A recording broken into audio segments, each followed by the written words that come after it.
Welcome back to Big Book Basic Training. Today we're going to break down Chapter 1, Bill's story. The purpose of this chapter is to give an account of what might typically happen in the life of an alcoholic who has a spiritual experience or spiritual awakening as a result of working the steps. Also, Bill's story provides a rough template for how a person in recovery might construct and tell their story. Some of the main points we'll focus on in Bill's story include: when and why did Bill start drinking? Alcoholism's often slow but inevitable progression. We'll see a strong emphasis on the unmanageability mentioned in the first step. Several recurring failed attempts to stop drinking that led to Bill's defeat. Ebby's impressionable visit to Bill and their meeting in Bill's kitchen. Bill working the steps with Ebby in Town's hospital. Bill's spiritual insights and spiritual experience. Bill's decision and commitment to carry the AA message and work with alcoholics. We will also visit the Oxford Group's 6 steps as they were referred to in the Big Book. Let's begin reading. War fever ran high in the New England town to which we new young officers from Plattsburgh were assigned, and we were flattered when the first citizens took us into their homes, making us feel heroic.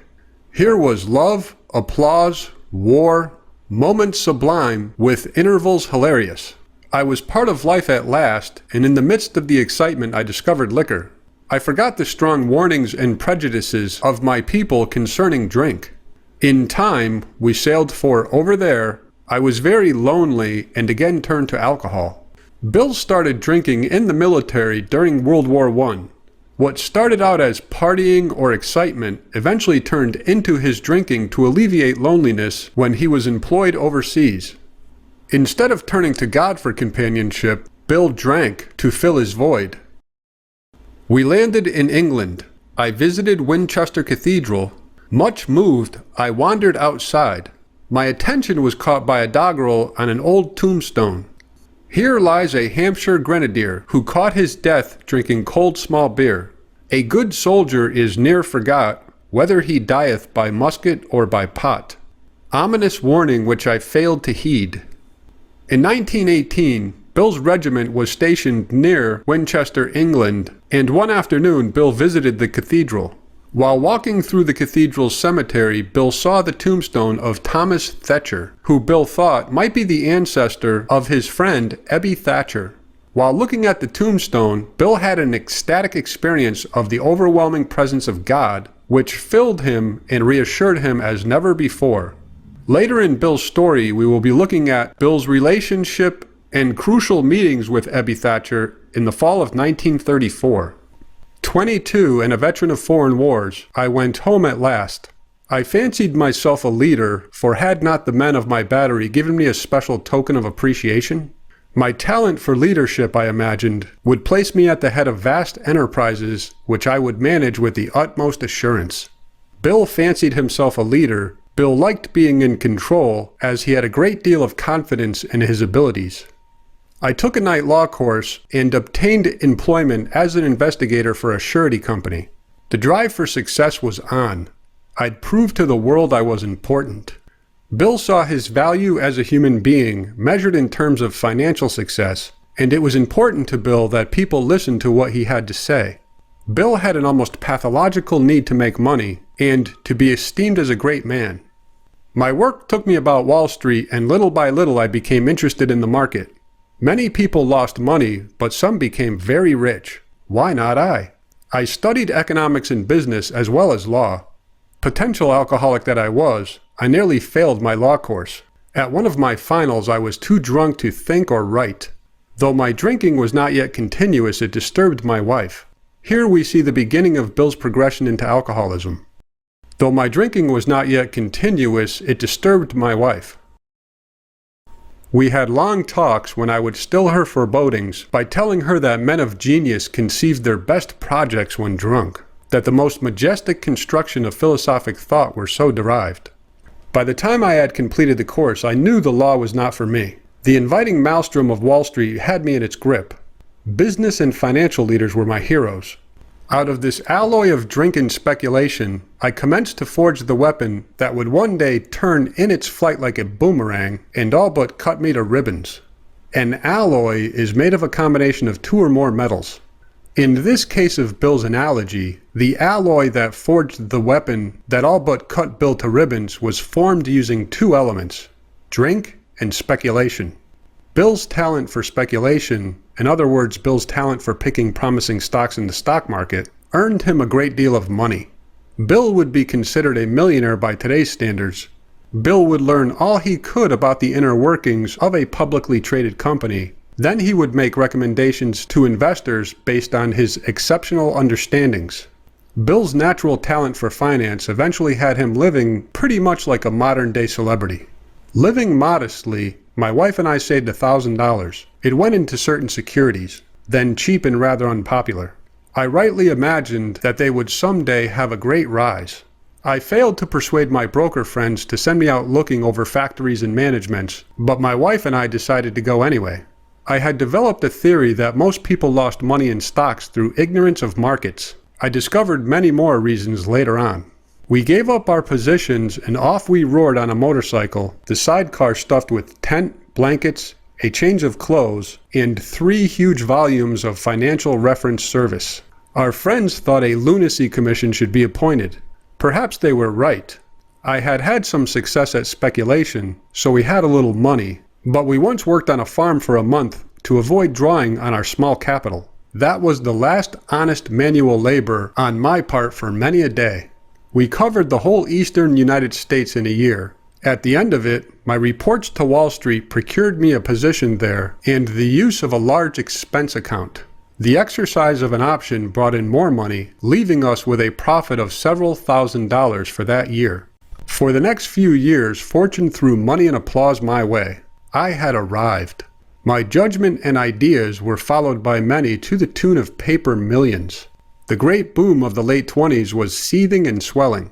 Drink was taking an important and exhilarating part in my life. There was loud talk in the jazz places uptown.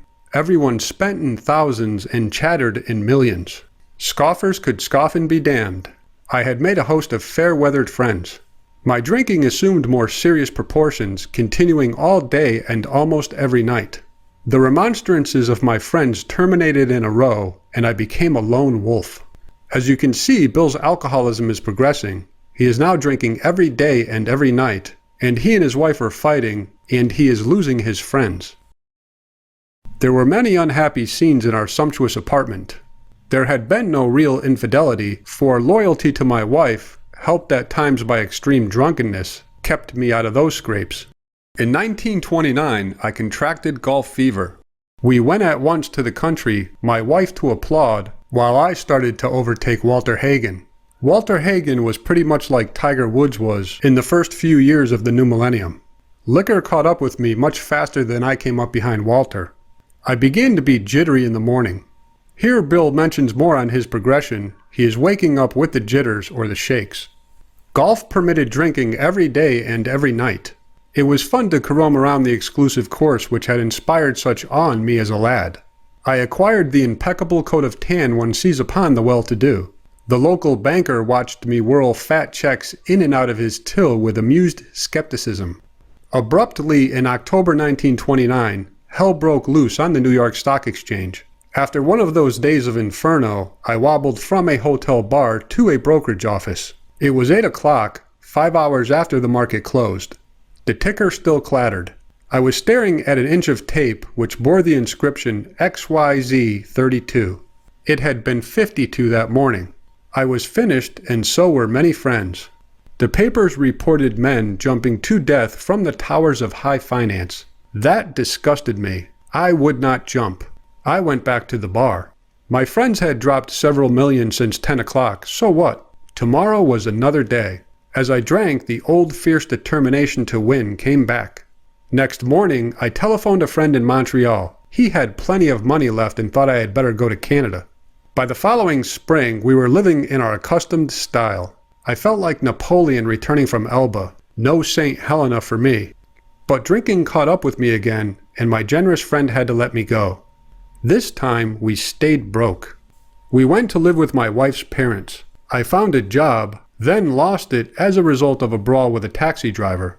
Mercifully, no one was to guess that I was to have no real employment for 5 years or hardly draw a sober breath.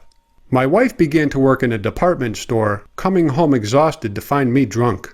I became an unwelcome hanger-on at brokerage places. Liquor ceased to be a luxury, it became a necessity. Bathtub gin, 2 bottles a day and often 3 got to be routine. Sometimes a small deal would net a few $100s, and I would pay my bills at the bars and delicatessens. This went on endlessly, and I began to waken very early in the morning, shaking violently. Once again, Bill's alcoholism progresses. He can no longer work, and he is basically drunk all day, every day. Alcohol became a necessity for Bill, as he would wake up in the morning shaking violently. A tumbler full of gin, followed by a half-dozen bottles of beer, would be required if I were to eat any breakfast. Nevertheless, I still thought I could control the situation, and there were periods of sobriety which renewed my wife's hope. Notice Bill's insanity and denial in his statement, "I still thought I could control the situation." Also, notice Bill had periods of sobriety which renewed his wife's hope. At this stage, Bill was making attempts to stop drinking. Gradually, things got worse. The house was taken over by the mortgage holder. My mother-in-law died.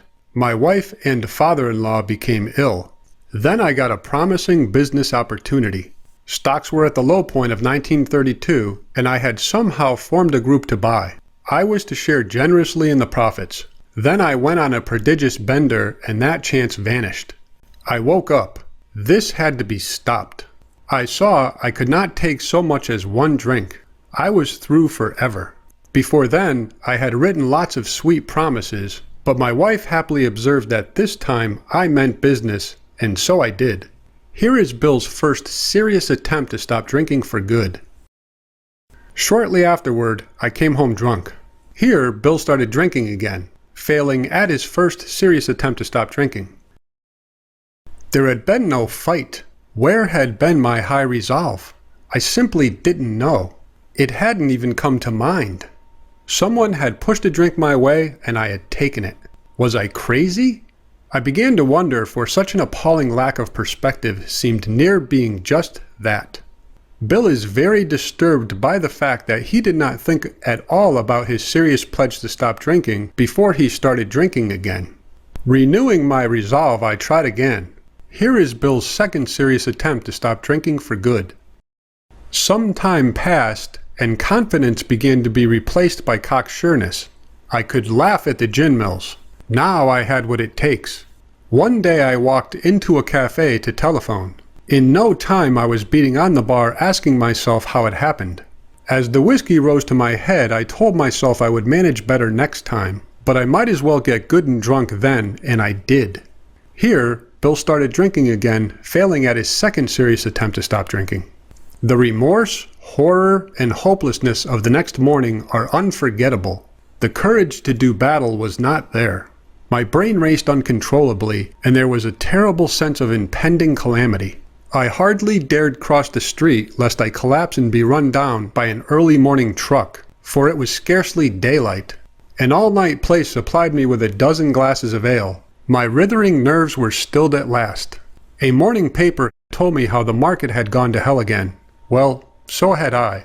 The market would recover, but I wouldn't. That was a hard thought. Should I kill myself? No, not now. Then a mental fog settled down. Gin would fix that. So 2 bottles and oblivion. Bill now had perfect clarity that his failed attempt to stop drinking revealed to him he had a very serious problem. The mind and body are marvelous mechanisms, for mine endured this agony 2 more years. Sometimes I stole from my wife's slender purse when the morning terror and madness were on me. Again, I swayed dizzily before an open window or the medicine cabinet where there was poison, cursing myself for a weakling. There were flights from city to country and back as my wife and I sought escape. Here Bill mentioned flights from city to country and back as he and his wife sought escape from his drinking. Bill tried repeatedly to stop drinking during that 2-year period without long-term success. Then came the night when the physical and mental torture were so hellish, I feared I would burst through my window, sash and all. Somehow I had managed to drag my mattress to a lower floor, lest I suddenly leap. A doctor came with a heavy sedative. Next day found me drinking both gin and sedative. This combination soon landed me on the rocks. People feared for my sanity. So did I. I could eat little or nothing when drinking, and I was 40 pounds underweight. Now Bill is 40 pounds underweight because he can barely eat anything. He is drinking and taking sedatives, and suicidal thoughts are passing through his mind.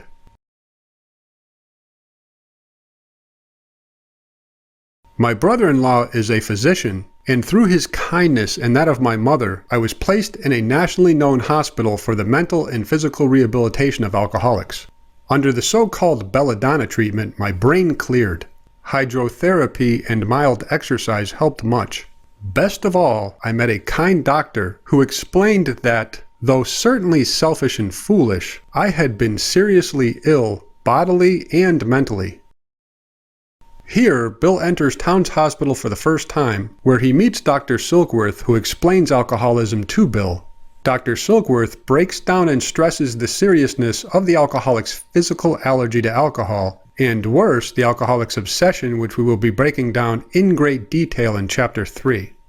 It relieved me somewhat to learn that in alcoholics, the will is amazingly weakened when it comes to combating liquor, though it often remains strong in other respects.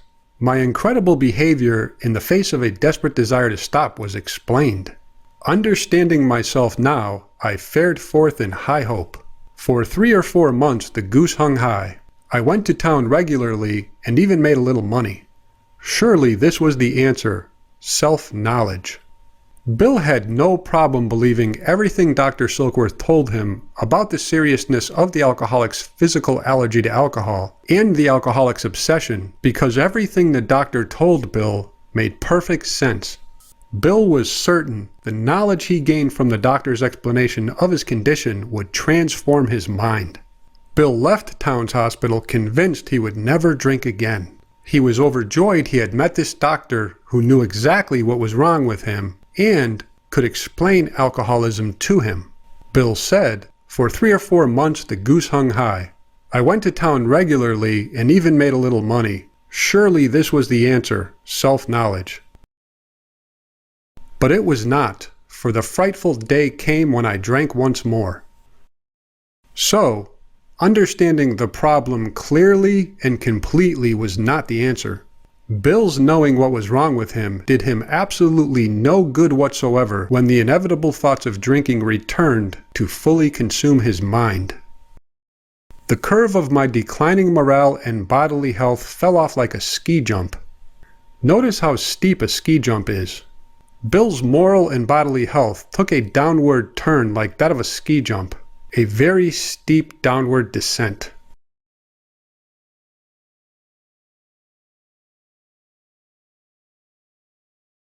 After a time, I returned to the hospital.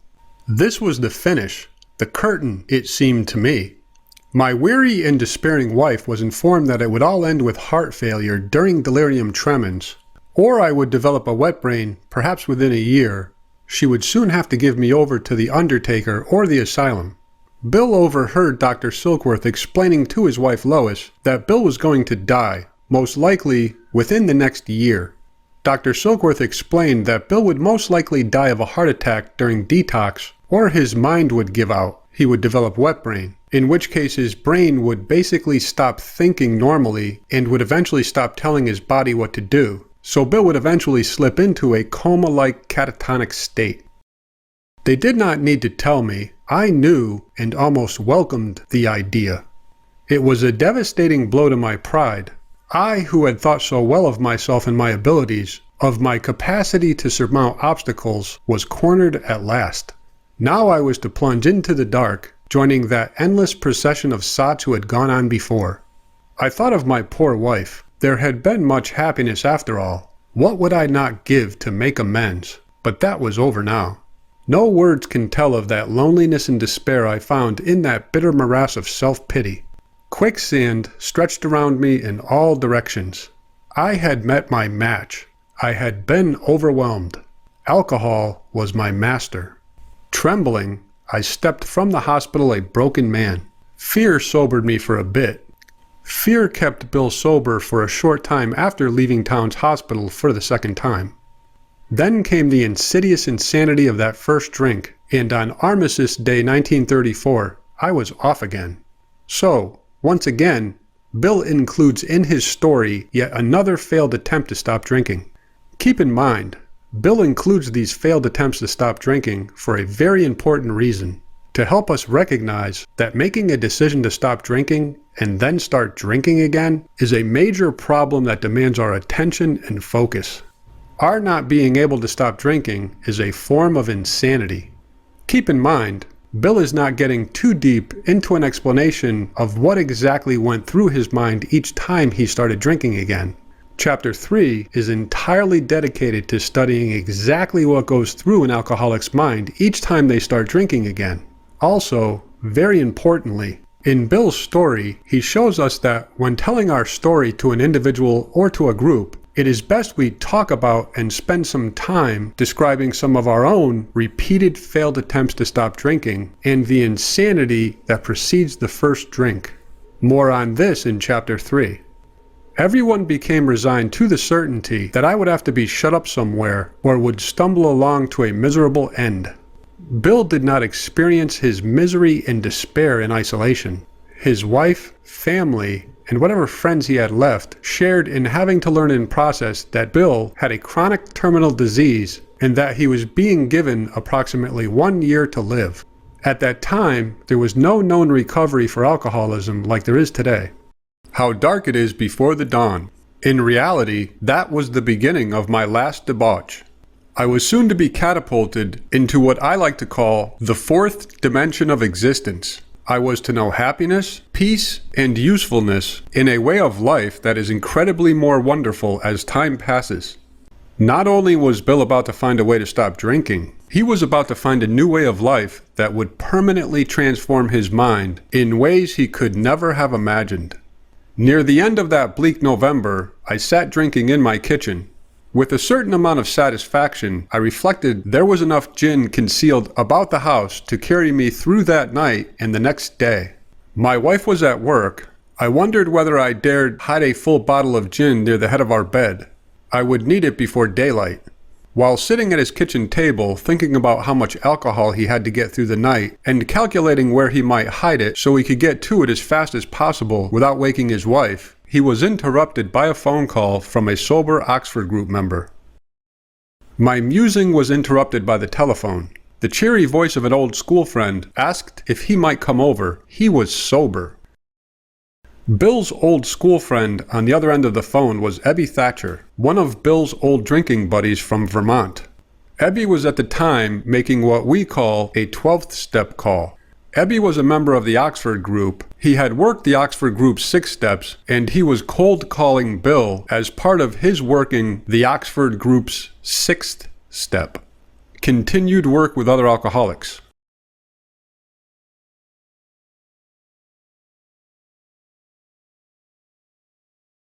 The Oxford Group was a Christian organization founded in the late 1920s by American Christian missionary Dr. Frank Buckman. AA's 12 steps, the recipe for a spiritual experience or spiritual awakening, originated from the Oxford Group's 6 steps as practiced by the recovering alcoholic members of the Oxford Group. The Oxford Group's 6 steps stem from the Oxford Group's advocated 4 practices. 1. The sharing of our sins and temptations with another Christian. 2. Surrender of our life past, present, and future into God's keeping and direction. 3. Restitution to all whom we have wronged, directly or indirectly. 4. Listening for God's guidance and carrying it out. Oxford Group meetings followed no formal agenda and were not like church meetings, as there was no singing or public prayer. Time was devoted to talks by team members on subjects such as sin, surrender, quiet time, the 4 absolutes, guidance, and intelligent witness. House parties were held from a weekend up to 2 weeks. A house party team would meet in advance for training and preparation. Oxford Group literature would be put on display. There were also traveling teams. Many house parties featured out-of-town people who came to the party to relate their experience in the group way of life. Attendance was by printed invitation. They typically traveled in groups of at least 2. In the 4th edition of the Big Book, the Oxford Group's 6 steps are located on page 263, page 292 in the 3rd edition. There you will see the Oxford Group's 6 steps, which are presented here in Earl T's story called He Sold Himself Short, the man who started AA in Chicago. Starting the page before the 6 steps are listed, let's read a few paragraphs. The short excerpt we will read is from a point in Earl's story when Earl finally decided to take a trip from Chicago to Akron to meet Dr. Bob and some of the early members. The reason for his trip was to try to learn how to stay sober. This trip took place in April 1937.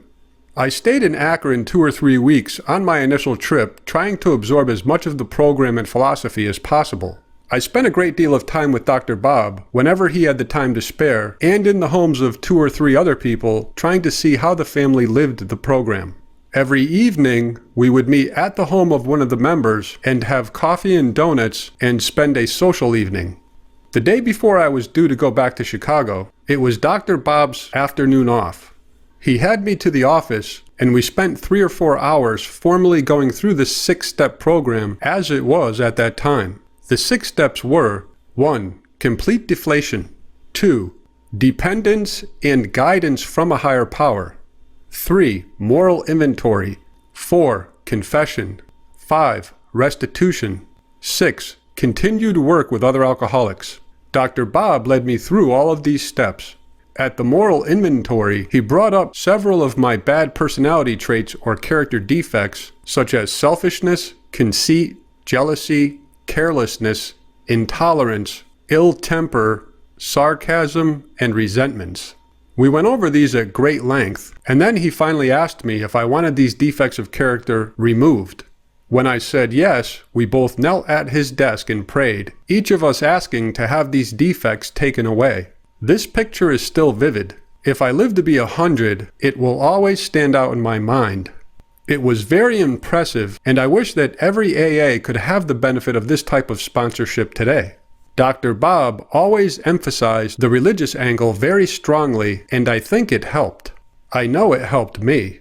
Dr. Bob then led me through the restitution step, in which I made a list of all persons I had harmed and worked out the ways and means of slowly making restitution.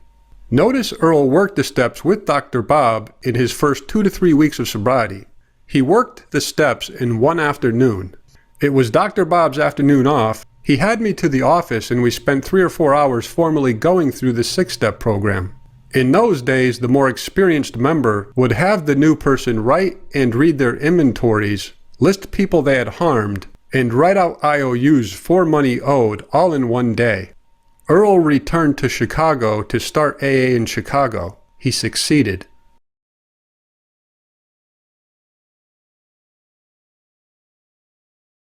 It was years since I could remember his coming to New York in that condition. I was amazed. Rumor had it that he had been committed for alcoholic insanity. I wondered how he had escaped. Of course he would have dinner, and then I could drink openly with him. Unmindful of his welfare, I thought only of recapturing the spirit of other days. There was that time we had chartered an airplane to complete a jag. His coming was an oasis in this dreary desert of futility. The very thing, an oasis. Drinkers are like that. Drinkers are like that. They very often think about how they are going to amuse themselves while either alone or in the presence of others. Bill had no genuine interest in Ebby, how Ebby was doing, or what Ebby was up to. Bill only wanted to sit around, get drunk, and tell stories from their past together in an effort to amuse himself.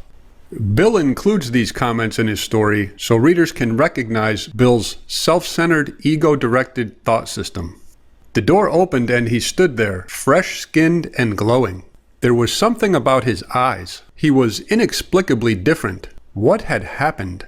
Just the sight of Ebby sober made a big impression on Bill, especially after hearing Ebby's drinking had gotten so bad he was institutionalized for alcoholic insanity.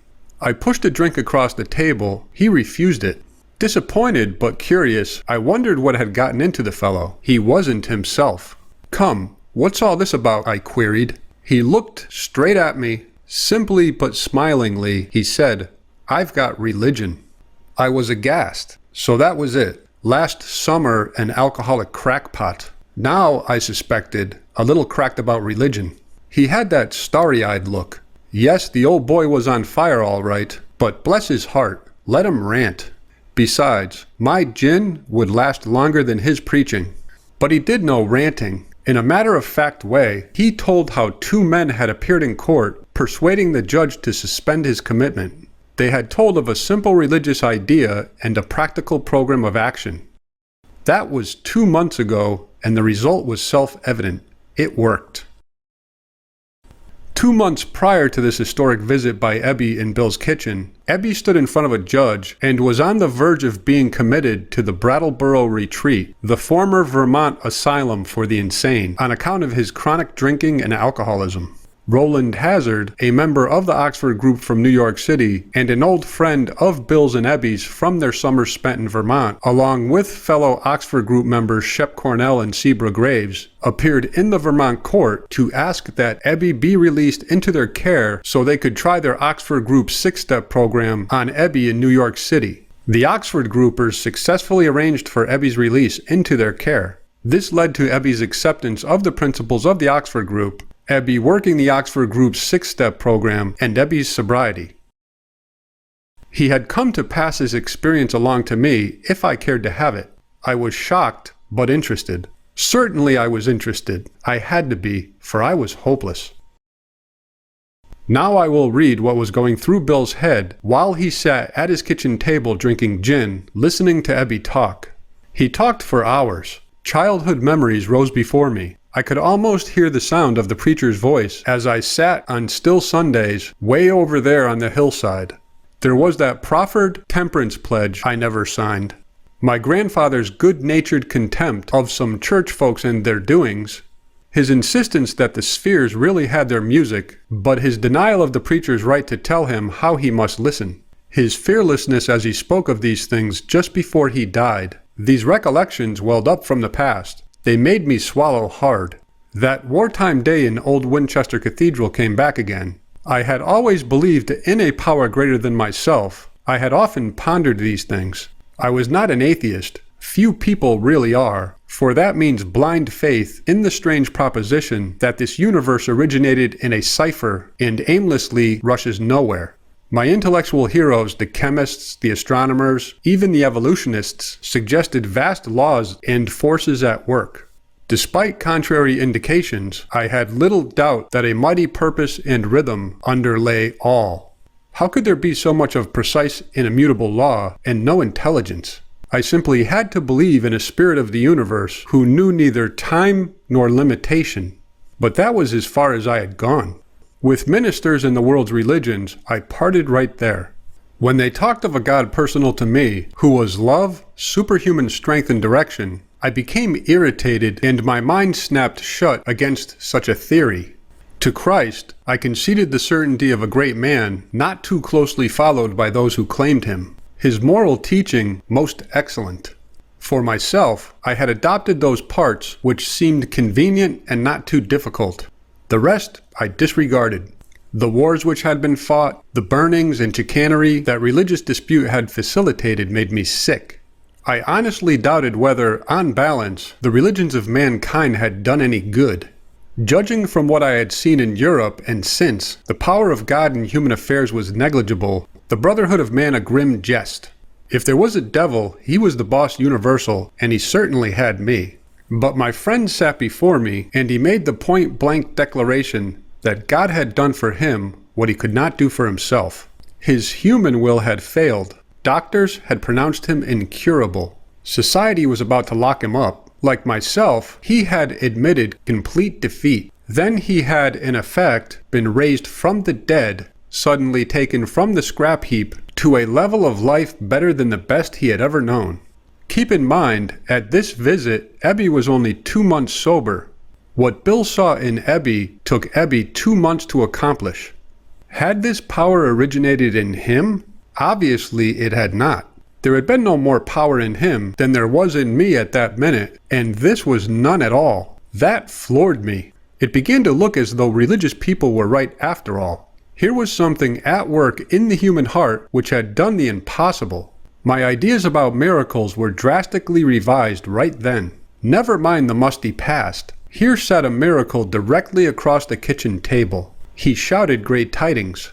I saw that my friend was much more than inwardly reorganized. He was on a different footing. His roots grasped a new soil. It is important to draw attention to the fact that Bill noticed more in Ebby than the fact that Ebby was probably well-dressed, clean-shaven, and clear-eyed during the visit. Bill mentioned seeing in Ebby the results of Ebby having worked the Oxford Group's 6 steps in Bill's statement. I saw that my friend was much more than inwardly reorganized. By listening to Ebby, Bill could see and feel the results of Ebby's step work. Also, Ebby's demonstration of seeking Bill out and showing up and spending time with Bill to help Bill made an impression on Bill.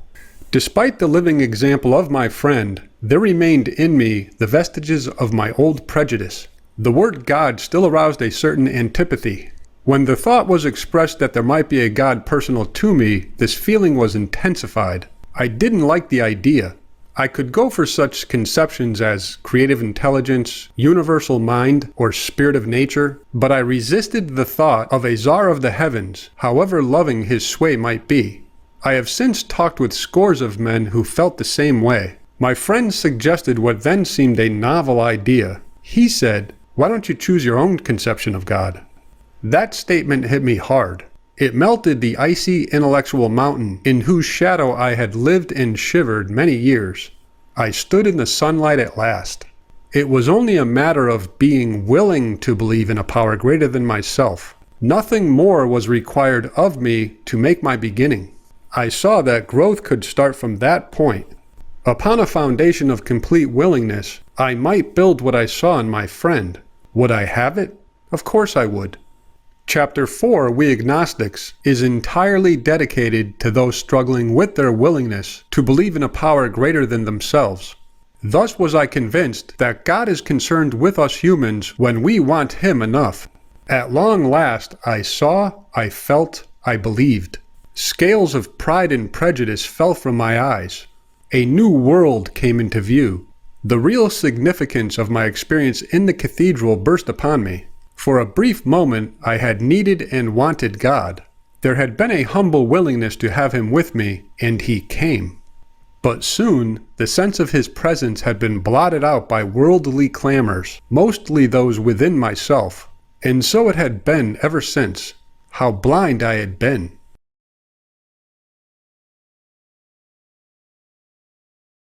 At the hospital, I was separated from alcohol for the last time. Treatment seemed wise, for I showed signs of delirium tremens.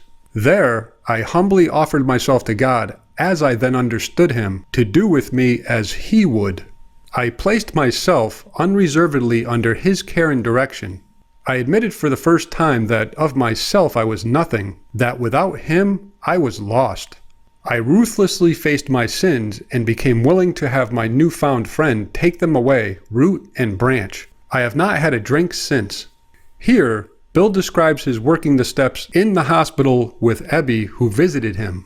My schoolmate visited me, and I fully acquainted him with my problems and deficiencies.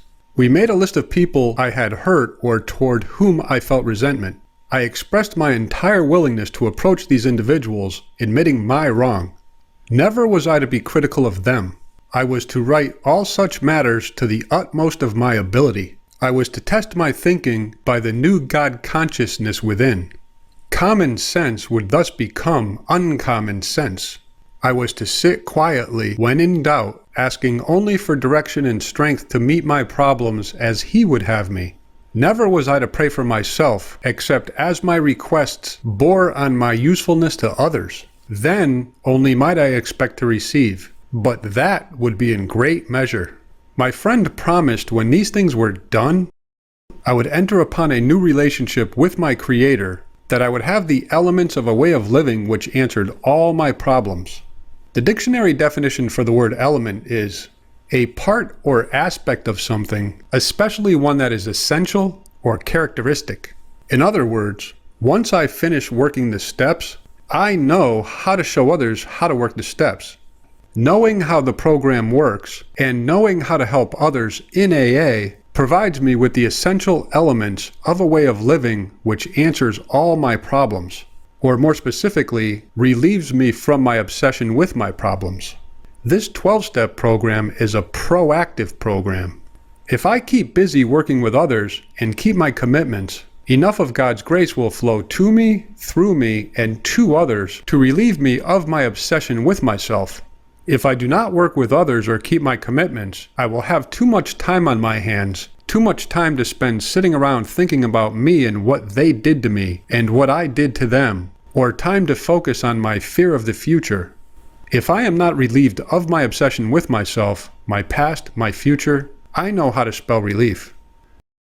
The elements of a way of living Bill mentions are my knowledge of how to help and work with others in 12-step recovery. Belief in the power of God, plus enough willingness, honesty, and humility to establish and maintain the new order of things were the essential requirements. How does one establish the new order of things? By working steps 1 through 9.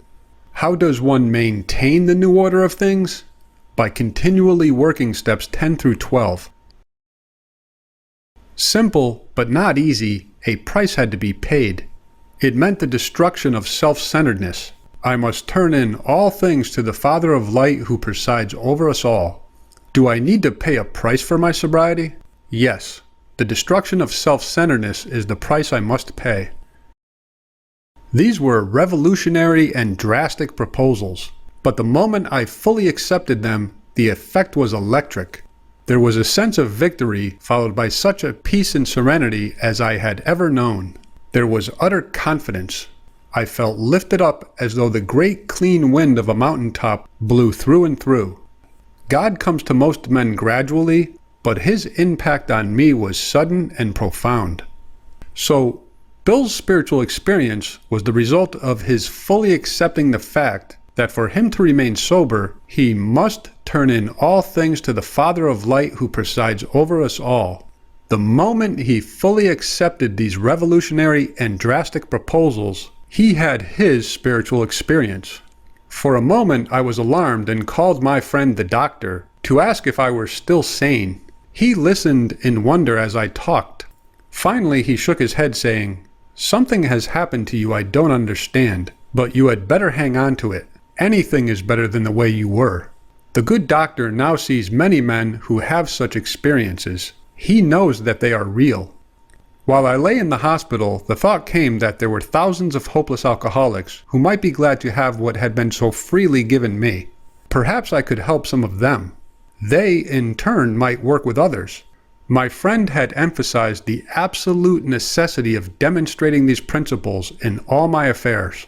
Particularly was it imperative to work with others as he had worked with me. The dictionary definition for the word imperative is of vital importance, necessary, crucial. Ebby told Bill it was imperative Bill work with others as Ebby had worked with Bill. Faith without works was dead, he said, and how appallingly true for the alcoholic. Believing and having faith in God is good and all, but it is not enough to keep an alcoholic sober. For alcoholics, having faith and not working with or for other alcoholics in a very short time leads to the death of faith.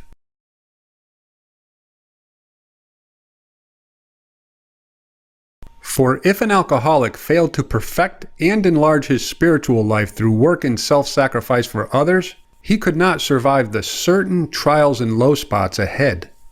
If he did not work, he would surely drink again, and if he drank, he would surely die. Then faith would be dead indeed. With us, it is just like that. According to the Big Book, an alcoholic perfects and enlarges his spiritual life through work and self-sacrifice for others. My wife and I abandoned ourselves with enthusiasm to the idea of helping other alcoholics to a solution of their problems. It was fortunate, for my old business associates remained skeptical for a year and a half, during which I found little work.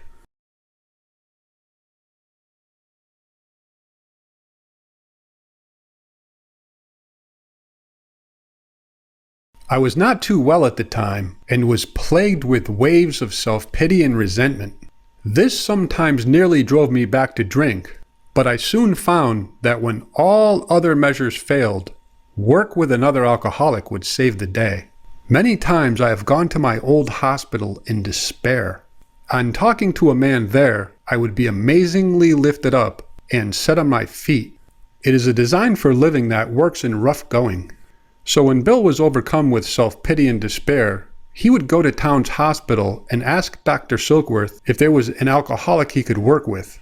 When all other measures failed, work with an alcoholic would save the day. We commenced to make many fast friends, and a fellowship has grown up among us of which it is a wonderful thing to feel a part. The joy of living we really have, even under pressure and difficulty. I have seen hundreds of families set their feet in a path that really goes somewhere, have seen the most impossible domestic situations righted, feuds and bitterness of all sorts wiped out. I have seen men come out of asylums and resume a vital place in the lives of their families and communities. Business and professional men have regained their standing. There is scarcely any form of trouble and misery which has not been overcome among us. In one western city and its environs, there are 1,000 of us and our families. We meet frequently so that newcomers may find the fellowship they seek. At these informal gatherings, one may often see from 50 to 200 persons. We are growing in numbers and power. An alcoholic in his cups is an unlovely creature. Our struggles with them are variously strenuous, comic, and tragic. One poor chap committed suicide in my home. He could not or would not see our way of life. While Bill and Lois were visiting Maryland in the summer of 1936, Bill C., a guest in the Wilson home for nearly a year, committed suicide. He could not or would not see our way of life. There is, however, a vast amount of fun about it all. I suppose some would be shocked at our seeming worldliness and levity, but just underneath there is a deadly earnestness. Faith has to work 24 hours a day in and through us, or we perish. Most of us feel we need look no further for utopia. We have it with us right here and now. Each day, my friend's simple talk in our kitchen multiplies itself into a widening circle of peace on earth and goodwill to men. Bill W., co-founder of AA, died January 24th, 1971.